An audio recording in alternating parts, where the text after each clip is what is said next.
Welcome to the 10 Acre Woods. My name's Mark, and today we are going to talk a little bit about where we came from and what we do. So we are a registered nonprofit animal rescue and interactive petting farm, but it didn't start that way from the beginning. Now we will also be doing a question and answer segment of this video. I've been meaning to do it for a while now.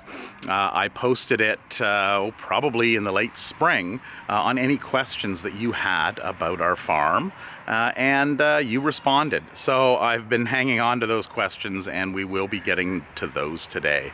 Now I may answer a few of those questions in the walkabout that we're going to be doing right away here, so bear that in mind. So we bought the property in 1997. We wanted to get outside the city, and we wanted to reside in a treed area. A lot of the prairies are flat, barren land with wheat fields surrounding. It can be quite dusty, and we like the tree aspect of the property. So it took us probably a year or two having realtors look for properties for us, and they finally found this one. Now, it was completely treed, so buying it in 1997, the year Tara and I got married, we spent a few years clearing, coming out on weekends, setting up camp, and eventually in 2001 we moved a mobile home over right into here. We later in 2002 built on this addition to it, but when we came out here that first year, 2001, we didn't realize that there was an issue with the property, and that issue was overland flooding. So the property, you can think of it as a dish. In the center, or in this area actually where I'm standing, it's a low area. And we moved the trailer out and we flooded. And our view out the side window, out to the future site of the house, and back about 600 feet. Got a good rain last night, severe rain, and as you can see, our septic field is doing its job, high and dry. So, abnormally high water year, and I guess this is what happens. So, when the house is built, it'll be built a little bit higher up, of course. The water's just underneath the trailer. Now the water flooded over our driveway, but the main area, the lowest point in the property, was right here.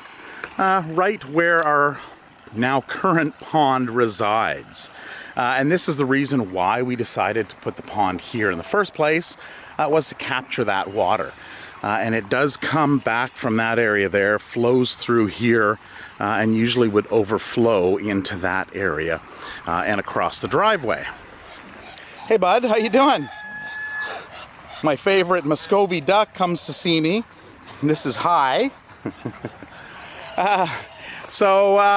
Moving forward, we went and we dug a trench at the end of the pond that goes from here out to the ditch to the front of the property. And that took some of the water, well, most of the water away. We did actually have to build up this area over here because the water would come up and overflow. So years later, 2 years ago, we decided to line this pond just because it was, the water table was low, didn't have a lot of rain that year, so we lined the pond, and now we can kind of control the level of it. So we started out with some pigeons, some chickens, and some pygmy goats. And that was kind of where we started. We wanted to have some animals here on the farm. Tara has always wanted animals. She had a interview with CBC actually it was last year, I believe it was, and she said it perfectly in that clip. My Fernando. Why are you so passionate about helping these animals? When I was younger, I was a suicidal teen. And when I was a teenager, there was a place called Aunt Sally's Farm. And she used to let me in the back door and help with the bottle babies and feed the animals. And that's where I would run away to. So they saved my life. So when if I can give that back to them by helping them, then that's why I do what I do. So in around 2003, we got word that there was some animals in northwestern Ontario that needed rescuing. It was an elderly guy that had passed away, and he left on his farm quite a few animals. We didn't quite realize how many animals until they came. It was actually Tara's sister that contacted us and said, "We've got there's a guy out here that needs some help with his animals. He had passed away. We don't know where these animals can go. Can you take them?" So Tara said, "Well, of course, yep."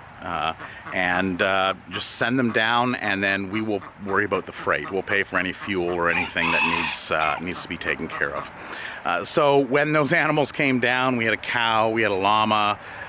We had a bunch of piglets and some pigs and some chickens. So that was kind of our first rescue. Even at that point, we didn't consider ourselves a rescue at that point. We were just kind of, helping out, and we wanted to expand some of our animals.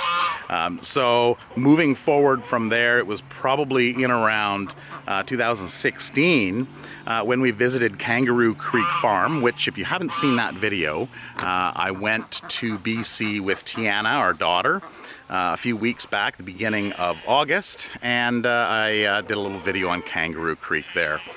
Now that's kind of what inspired us to open to the public, along with a few people that had stopped in and asked that, you guys should open to the public.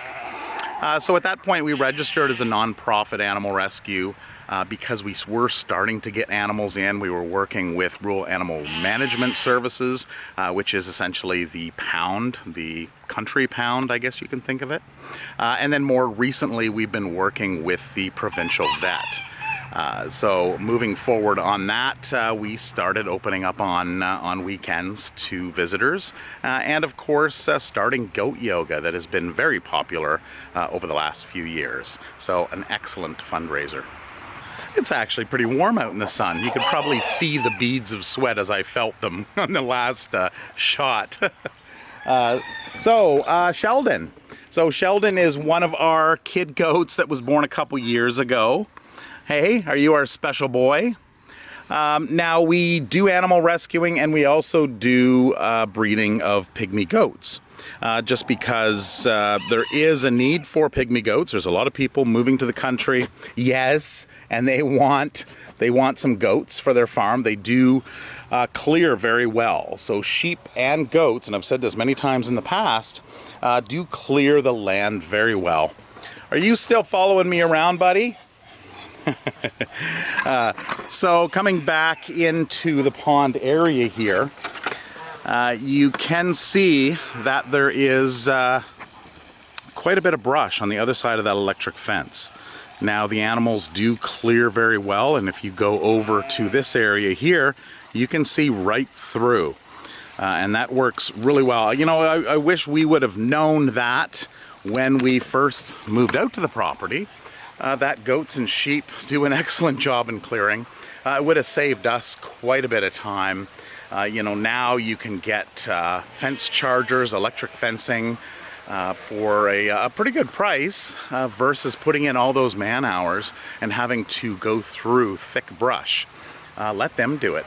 So if you are looking at getting some animals and you have property, or you're looking to get property, keep in mind that fencing it with electric fence, you can use temporary fencing for the time being, and you can close in an area and let the animals do the work, right? Let the animals do the work. This is Daisy, and this is Tulip, so these are our two last recruits here. Now, of course, when we first started, we didn't really know a lot about animals. We picked up some information here and there. One excellent book is called Barnyard in Your Backyard, and that covers chickens, goats, sheep. Well, those three anyway, which was some of the first ones that we got. And it is an excellent book If you want to learn more about animals, how to house them, their upkeep, their feeding, Barnyard in Your Backyard is probably the #1 book that we would recommend, and has really been, you know, a Bible for the first number of years. Then moving forward, of course, with YouTube, making it so much easier to share information and get information, that has been an excellent source as well. And you know, we've been doing this probably for about it's been about 20 years now, 19 years, and whatever we can share with you, that's what we want to do. And of course, you asking any questions helps for us to spread that information and to talk about what we do here.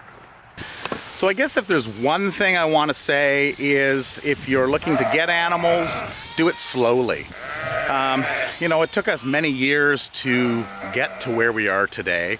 You're not going to get that overnight unless you buy a turnkey operation with all the buildings.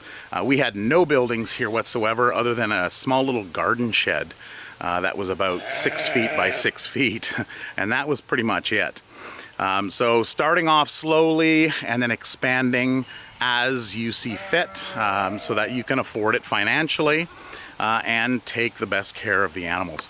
Looks like they are coming in. Hey, what's going on? You heard my voice, did you? So you figure there must be food. Now, of course, something I've talked about before in previous videos is how many animals can you have on your prospective property or the property that you may currently own. So you want to check with your local government office to find out what they allow and how the property is zoned. So this property, for example, was zoned A20 back when we bought it. Which is agriculture, I'm assuming 20 acres, and it was split into a 10-acre and 10-acre parcel, but it was listed as agriculture. So it went on in about 2008 when we built our house, which may have impacted why it changed. They changed it over to residential. They didn't really notify us that it was changing to residential. And well, we got a surprise a few years later when I went and looked through the paperwork that I had gotten in for my taxes, noticed they had gone up, and then noticed that it was now residential. So luckily we were able to grandfather our agricultural status over and keep that running, because we have had animals and we had a farm before they switched it over.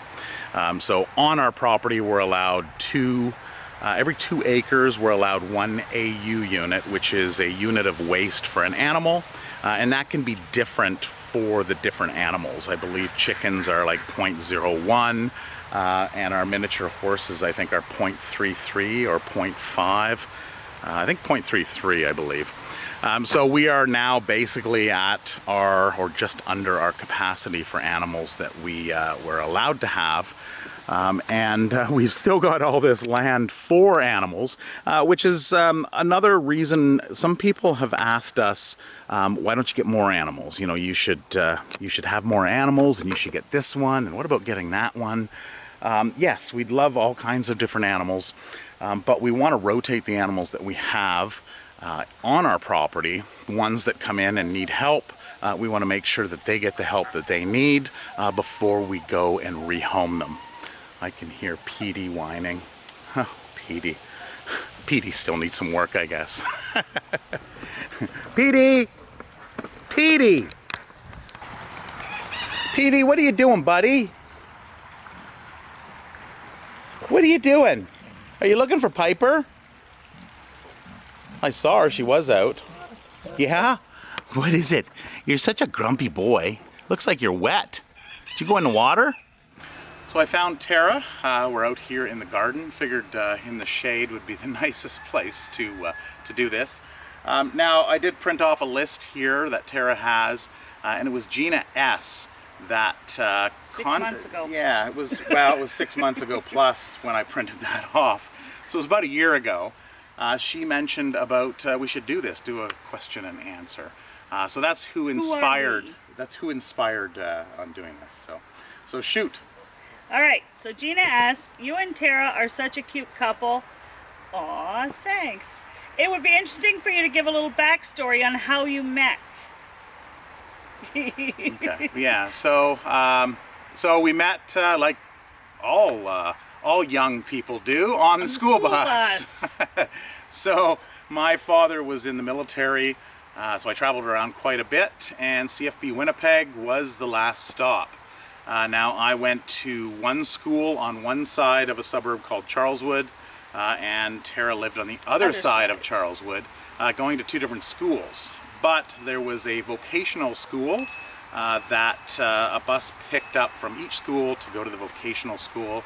I was taking electronics and Tara was taking auto diesel at the time, although I'm the one that usually does the work on the vehicle. So that's why you have a good man. I think she just took it for fun and for status. It was fun. Oh, and also to be independent, you know. But I don't need to be because I have a good man. Patrice's projects. When you moved to the property, did you plan to use it as a rescue? No. We planned a hobby farm. I knew that, I mean, animals have always been a part of my life, and so we wanted a hobby farm. We knew that, but didn't plan on a rescue. Yeah, and I kind of touched base on that earlier on in the video. What inspired Tara to get into having some animals, which was Aunt Sally's farm. Yeah. And then, but no, we never really decided to do the rescuing.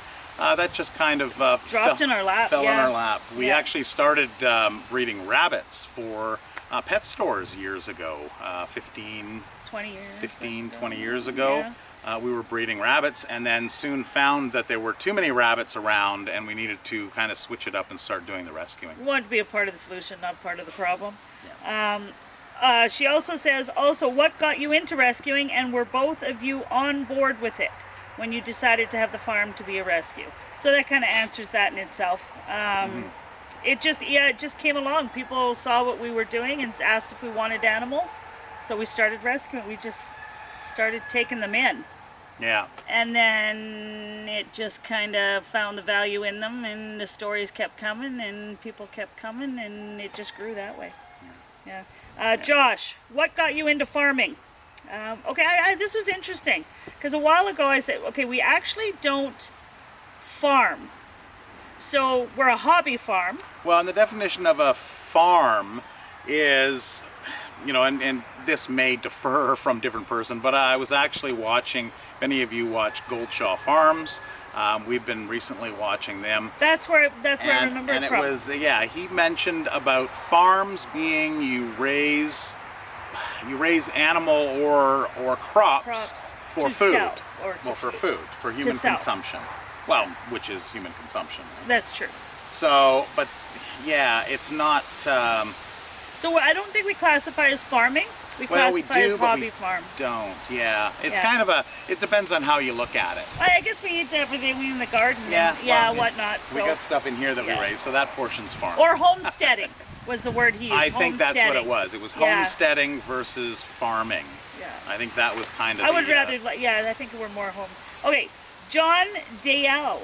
Whose idea was it anyway? Tara or you? Yeah. I just kind of go along for the ride.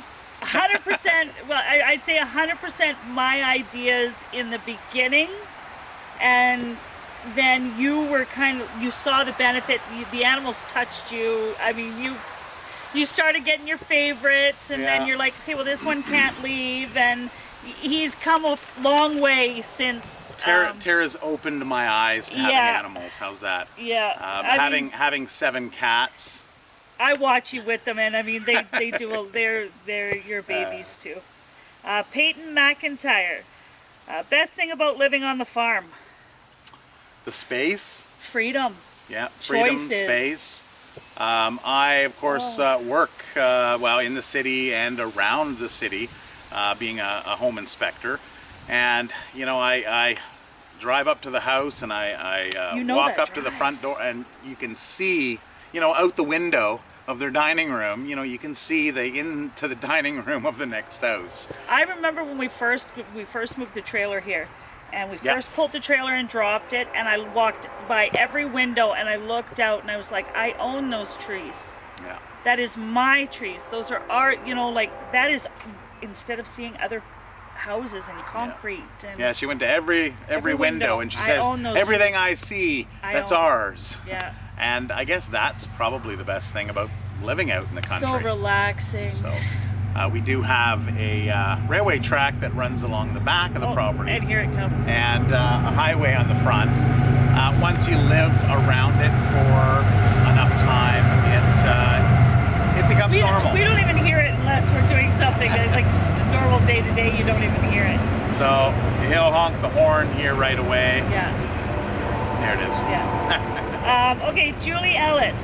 Who takes care of the animals the most, and does your daughter help you guys a lot? I'd say. Well, you would take most care of the animals because, of course, I work during the week. Yes. So Tara goes out in the morning and in the evening to do the feeds.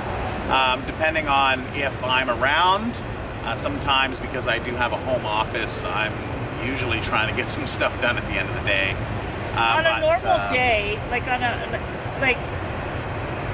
when you look at what we have and what's here, there is a lot of labor, a lot of time that goes into it, but it's also a passion of mine, and I find it relaxing. So when you guys comment that that woman does all the hard labor and stuff, it's not hard when you love it. You know, when it's your dream and you're building it, it's fun. I mean, to create an environment that is like this is just, so I don't see it as work, but thanks for all the kudos on the lady doing all the hard labor. Do you have any cows? If not, do you plan on getting some? I'm a new subscriber. That's Hayden Bond Live. Hi, Hayden. We've had cows. We've had baby cows. Yeah. Well, we had one, which was another Daisy. You know, we've talked about all these Daisies we've had. We now have Daisy the sheep, and we have Daisy the pony, and we had Daisy the cow. Yeah. Our first cow was Daisy. Just recently, if any of you have seen on the news about the world's largest steer named Dozer, we had a large part in bringing him over from where he was to Manitoba, and unfortunately we couldn't have him here because we don't have the green space, so he went to another farm locally here, and he just passed away. So rest in peace, Big Dozer. He was a heck of a cow, big. Yeah, so we have done calves in the past, so Yeah. we've had some that's come in.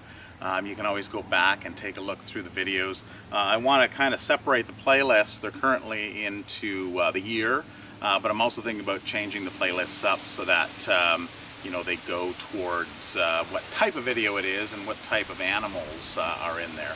But I'll put a link up top, and you can check out that video on the bottle feeding of calves that we've done in the past. And we have people that want calves already, so we'll bring them in. We won't say no to them, but we'll bring them in with the anticipation that they will move on to farms that will keep them for life and that kind of stuff as grazers in their backyard. And usually they're the bull calves that come in.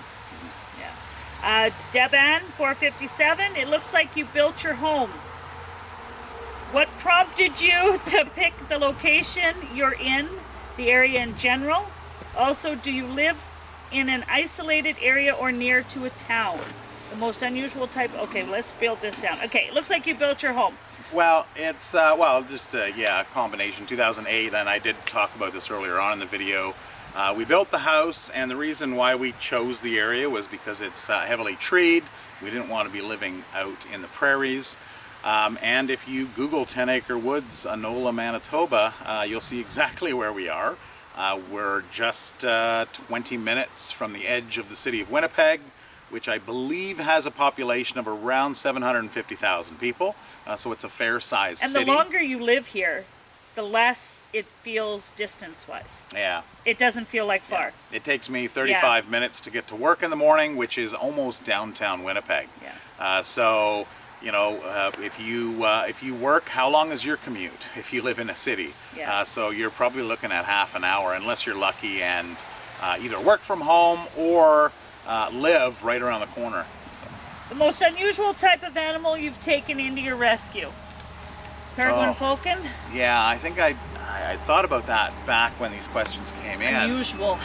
The peregrine falcon lost one wing. It was brought into us by a friend of a friend who didn't want to be found out that he was trying to keep the bird because it would be cool to have a peregrine. Realized that the upkeep was a little bit too much for him, and he was a hydro worker. So we imagine because, what was his name? Petrie? Petrie. Petrie. We imagined that because Petrie had only one wing, he was coming out of a stoop by hydro lines and pulled his wings out, and it got sheared off, so he only had one wing. So that was one. We've had a raccoon, we've had multiple fawns. I could just see it now. They're all going to ask what happened to Petrie. Petrie is now an educational bird with one of the rescues, so he did continue to live. Yeah. Yeah, and you need to, there was this one rescue is the only one in Manitoba that actually has the proper documentation to keep a peregrine falcon. Yeah. So you do need to be registered to own certain types of animals. It took us a while to find her. Yeah. Elia Crookshanks. How long did it take to set the whole rescue up? 20 years. Yeah, well, 20 years. We're still working on it and still building. Yeah. No, Yeah. And as we've mentioned, we just kind of fell into the rescuing. We didn't buy the property and say, okay, we're going to start rescuing animals.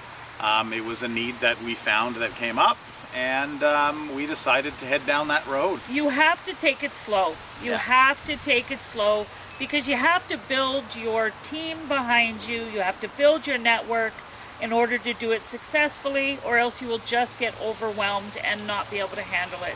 Go slow, learn the animals, learn their care, and it'll also save you a lot on vet bills. Yeah. Okay. Green Lemon 24. Which animal is easiest to keep? Goats and sheep.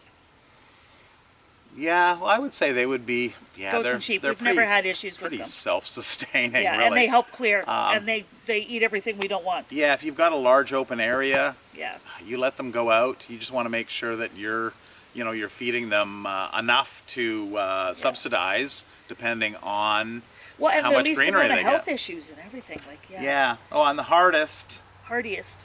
The hardest would be the rabbits and Yeah, chickens. rabbits need a lot of cleaning of their area. So I would probably go the rabbits being the toughest. Rabbits and chickens have more health issues too that you got to watch out for and everything. And Yeah. everything. Yeah. Okay. Yeah. That's it. Rabbits and sheep and goats. Yeah. Okay. Chris Roy. Hey, Chris. Hey, Krish. What were the first animals you had? First animals we had was it the Smoke. pigeons? No, We got Tiana. Pigeons. Rabbits. Oh shoot, we started with rabbits. Yeah, well, rabbits and pigeon, because I remember we had the pigeons in our house, in our Rabbits. bedroom, in a That's true. in a cage. Yeah. So probably I'm not sure. Pigeons and rabbits same time. Yeah, I would probably say pigeon, rabbits, and then closely after that, chickens. And where are they now?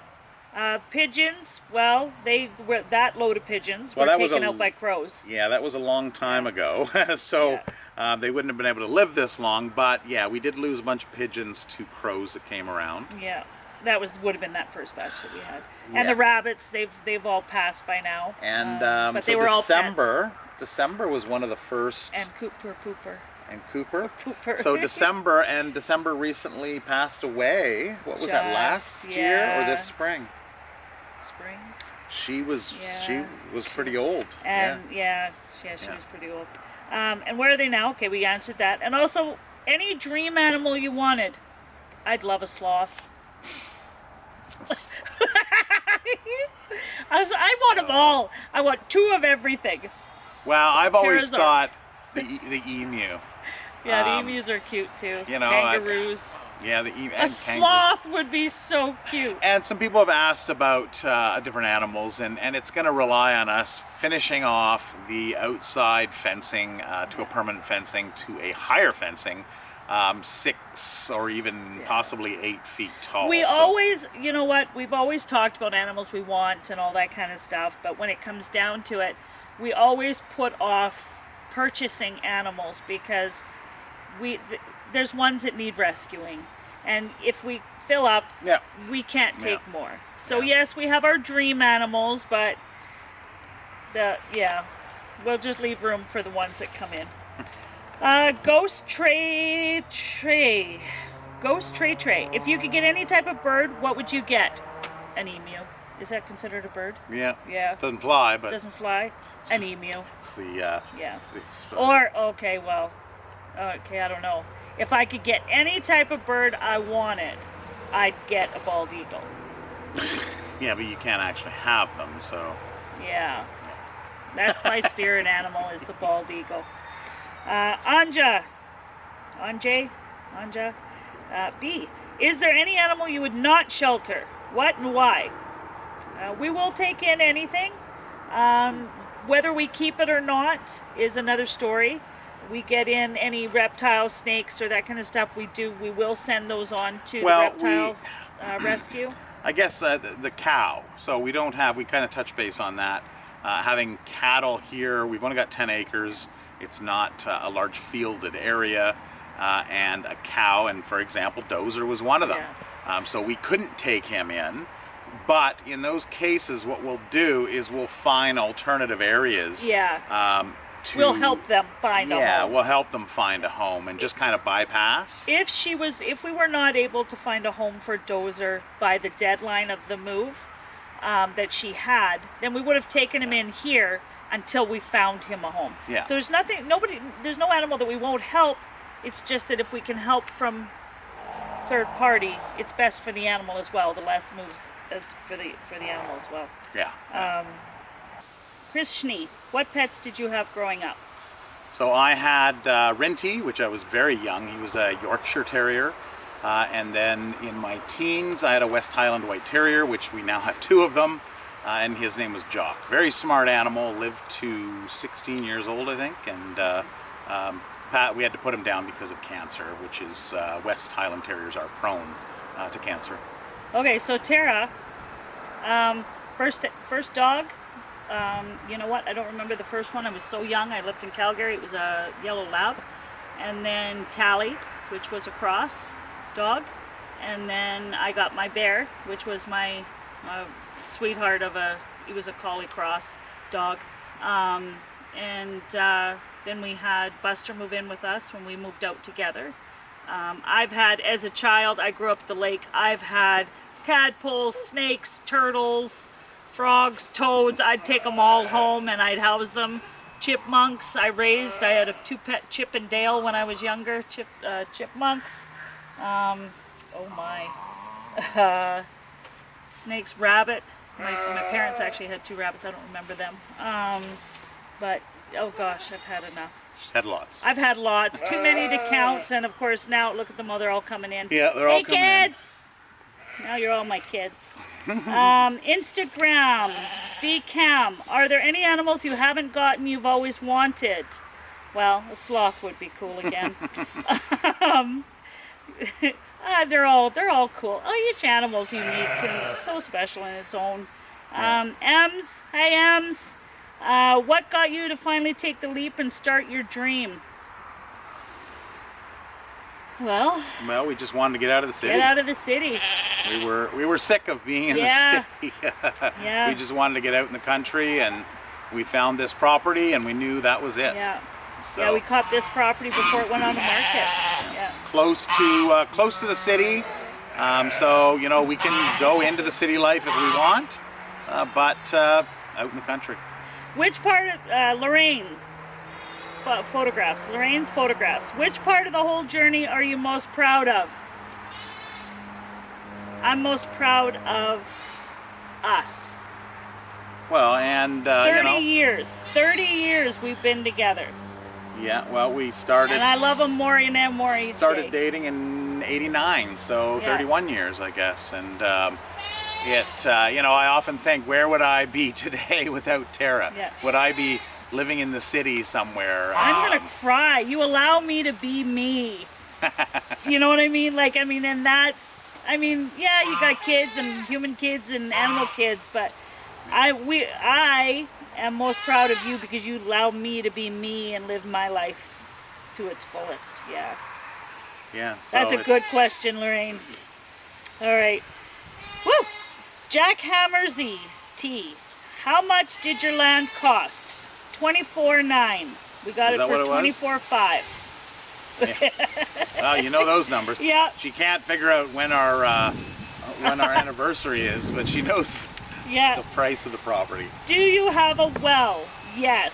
We have actually a shallow well for the pond, 12 feet, and our large well for the house, which is in the third water table down. Yeah, so 175 feet down.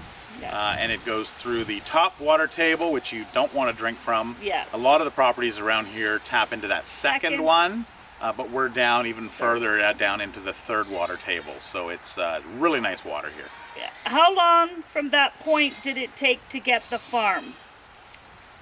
Well, it took us 4 years to clear the path to pull the trailer in. And once that path was clear and we found a trailer for $5,000 bucks, Yeah. we gutted, renovated it, and moved it out here. Swapped the property in the trailer park for the fee to move it here. Yeah. So we just signed over the... Yeah, we were able to move the trailer for free because the company that moved the trailer was also a trailer manufacturer that wanted the lot. There's not a lot of trailer parks in the city. So of course, signed over the lease to them. we signed over the property for them, and we were glad to do so. Yeah. And then it started pretty much right away. We got rabbits right away. That was the first thing we built within that first year, and it's grown ever since. What does Mark do for a living off the farm? This is it's a tricky question, because 20 years ago, Mark was in the pipe manufacturing, and then he went to pharmaceutical. Yeah, so I've done a few different jobs since we've lived out here.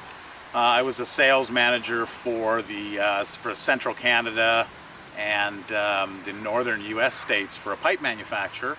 And then from there I went over into pharmaceutical. I took that jump, so I was a technical trainer over at a pharmaceutical company for 10 years. And most recently a mold and asbestos inspector with a company in the city. So, so I've kind of had my freedom in picking which jobs. He adapts very well. Yeah, and then of course I own a small computer repair company as well in the area, just because I've seen the need for it. I am very techy and I enjoy doing that, more of a hobby. So if there's something that you enjoy doing, focus on that and see if you can make a business out of it. Now, until 4 years ago, Tara also worked off yard, and all with families and children and youth and whatnot. So it's only been the past 4 years that I've actually been home on the farm Which has been the time where we've actually started opening to the public and more doing that I can do more of this now. I have more time. Did your kids like growing up on a farm?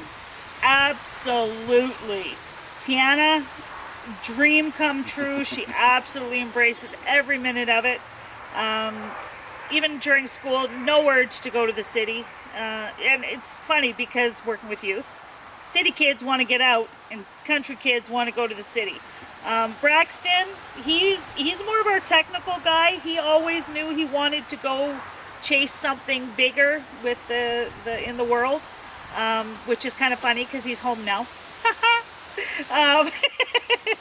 And now that he's an adult, moved back home, he appreciates, like, he loved it growing up and he had fun, but he found it boring as a young teen guy. And now that he's an adult man, he finds it very relaxing. So they'll actually, him and his partner are actually talking about actually getting something like this now, which is awesome. So. Yeah, and he just finished his 5th year of university computer engineering, so now he is now he's looking for that job. Yeah, yeah. So, and that's it. That's it. That's it. That's all we got. Well, it's great. Woo. If there was spider. Ant. Ant? Oh, Ant. okay. Yeah. I saw it from the side. Yeah. So yeah, if there's anything that we missed that you'd like to know, leave it down in the comments, and we can continue to answer these questions. Well, we're definitely open books, so we love this. Yeah. So that is it for this video. I hope you enjoyed it, and I hope you found it entertaining, useful information. And again, any questions, feel free to leave them down in the comments below. Yeah. Or shoot us a message on Facebook. Yeah, Facebook. Yeah. Come like our page Tara on Mann's Facebook. the Facebook, or Woman's Okay, the that's Facebook. Funny. That's funny. So you can always send her a And message if on there. anybody is out there and they're thinking about doing this, yeah, ask questions. We love sharing it and the easy way, and we're very straight up. So, yeah. One last thing is tomorrow, which is Monday the 24th, there is another video coming out on one of our sponsors, which is Olight, which is an LED flashlight manufacturer. Really nice flashlights. So you'll see another video pop up if you are subscribed to us. And if you're not subscribed to us, click on that button and hang out with us. Until next time, take care. Bye-bye. Bye.